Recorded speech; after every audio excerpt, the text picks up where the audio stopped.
Hold up. Okay, it is Sunday, and apparently Nicki Minaj is preparing to release her response to Megan Thee Stallion's hiss.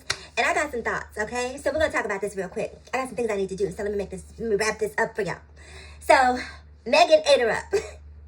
And it's been interesting to watch everything that's happening, right? Because I've been listening to commentary from other content creators. There's this one lady that I watched. She's from New York, black lady.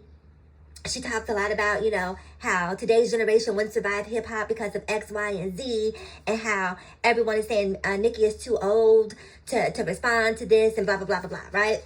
And so she's obviously quite in favor of Nicki being mixed up in the shenanigans. And I was thinking about what she was saying, but I feel like it's a false equivalency, and let me break that down for you guys. One of the reasons I say comparing today's rap beef to rap beef of old is a false equivalency is because the internet didn't exist back then. And the internet is a whole completely different animal.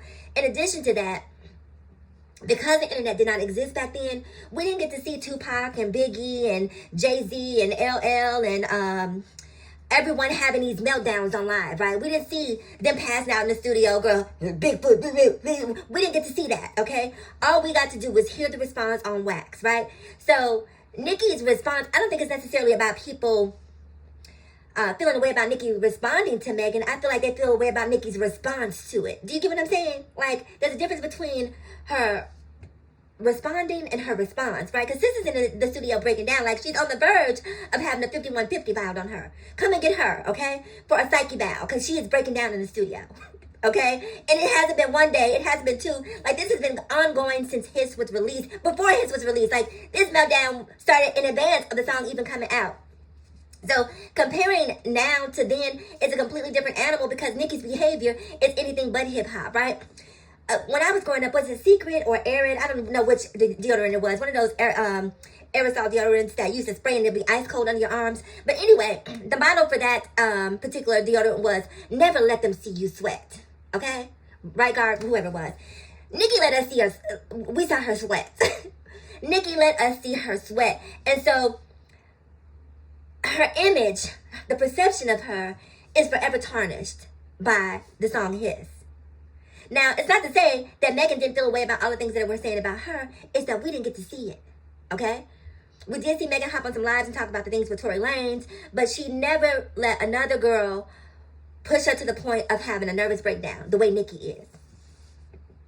So here we are, and Nicki is about to release the song, and she's been releasing, some bars from it. I read one of the bars that said something about Megan's Law for a beat. You can F Megan raw, right? And if Nicki wouldn't have been online having a meltdown, that line might have had a little bit of punch to it. But now it doesn't. And there's a couple of reasons why I feel like a lot of the things that Nicki is saying about Megan doesn't hit the same way that it would have hit before the meltdown happened, right? So let's talk about it. So the first thing I want to say is, when Megan talks about Megan's Law, that's not something she created. Nicki's situation that is applicable to Megan's Law is not something that Megan created. The universe said, daughter, daughter niece, okay? Because you are my daughter and you are my niece. Daughter niece, here is a gift for you, okay? We curated this for you, Megan, girl. You have been going through it. We're going to give you your name being Megan. We're going to give you Megan's Law, and I'm going to see what you can do with it. And Megan said, thank you, universe. And Megan turned that into a one-liner of one-liners that will live on in perpetuity. This will follow Nicki for the rest of her career. It is just going to stick to her because it was so impactful. And the reason it was so impactful is because it was true. It was true. And the reason that Nicki is having that response to it is because it is true. And so when you turn around and say something about Megan's Law for a beat, you can sex Megan raw, it doesn't hit the same. It doesn't hit the same because that's speculation. Those are suppositions. That's hyperbole. Like, it's not the same, okay? And that's why I say if you wouldn't have been in the studio melting down, it might have had a little, razzle-dazzle to it. But now it doesn't. Now it doesn't. And Nicki keeps talking about Bigfoot.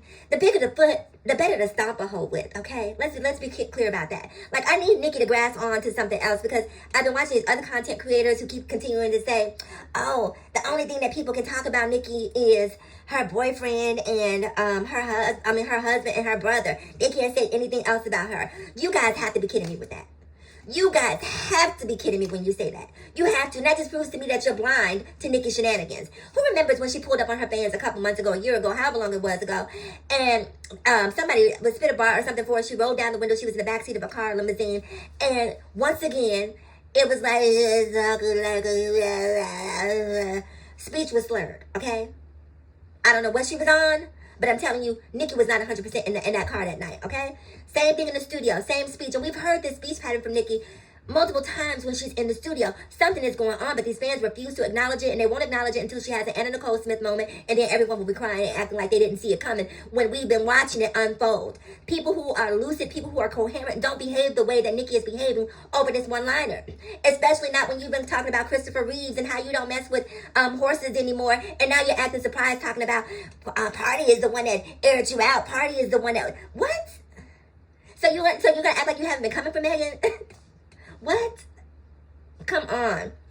So it's just interesting to me that people think that there's only the brother and her husband, Kenneth Petty, are the only things that you can come for on Nicki. We're not going to even talk about the body. We're not, because I don't believe in body shaming. So I'm not going to say it, but I'm saying if she was coming for someone and someone wanted to come for her, we saw her in that denim skirt about 2 months ago, and we saw what her body looked like, okay? Now, again, I'm not going to say anything because it ain't my business. That's her business. But when you're in rap beef, you guys have to see that somebody who wanted to come for Nicki could certainly talk about that. We're not going to talk about the fact that she has a history of dating Safari Samuels. You dated Safari? We've all seen Love and Hip Hop. We know what Safari gives. Baby, that's not a win on your record. Okay, you can talk about Safari. We can talk about the clown costumes that she came into the industry with. Like, there's so many things that anyone who was taking an honest look, an unbiased look at Nicki would see that Megan could come for. So many things. I'm going to tell you guys at this point, I know people keep on continuing to say that, even me, that Nicki marrying this man, like really tarnished her image. But at this point, it's looking like Kenneth is the one getting the short end of the stick. I'm looking at him like, how could you be with someone like this? Because when you see the way she behaves in the studio, could you imagine what an argument or what the energy around the house must be like?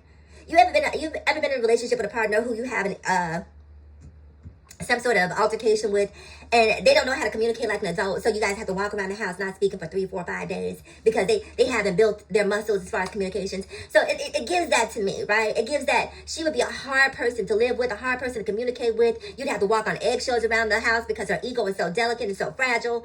And so at this point, I feel like Kenneth may have gotten the short end of the stick, because before marrying Nicki, he was living on the SO offenders list, unbothered. We didn't know his name, and then along came Nicki to drag him into the spotlight, and now every ounce of privacy that he had has been compromised because he hooked up with a lunatic.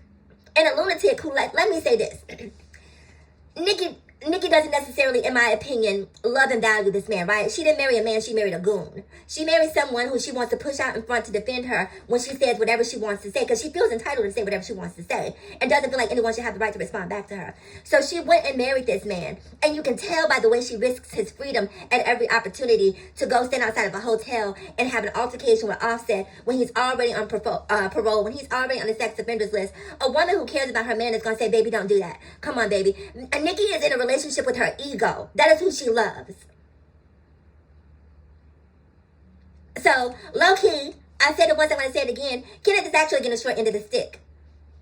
Because Nicki doesn't give a damn about his freedom. And she's proven that multiple times, every time she wants to jump into some stuff and try to send her man out there. And let me tell you something, Nicki. If you send your man out there, it's a one and done, okay?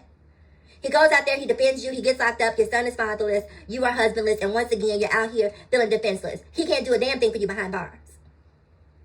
Okay, so anyway, comment below. The song Bigfoot is supposed to be coming out today at 3. And like I said, Nicki has already ruined the response by just having a meltdown. So she could have the coldest response to Megan, and now it's just not going to hit different because she's just completely unlikable in this moment. So the best thing for Nicki to do would have been just to take some time off and just to be easy. And we know she cannot do that. I got things to do. I'll see you guys in the next video. Bye.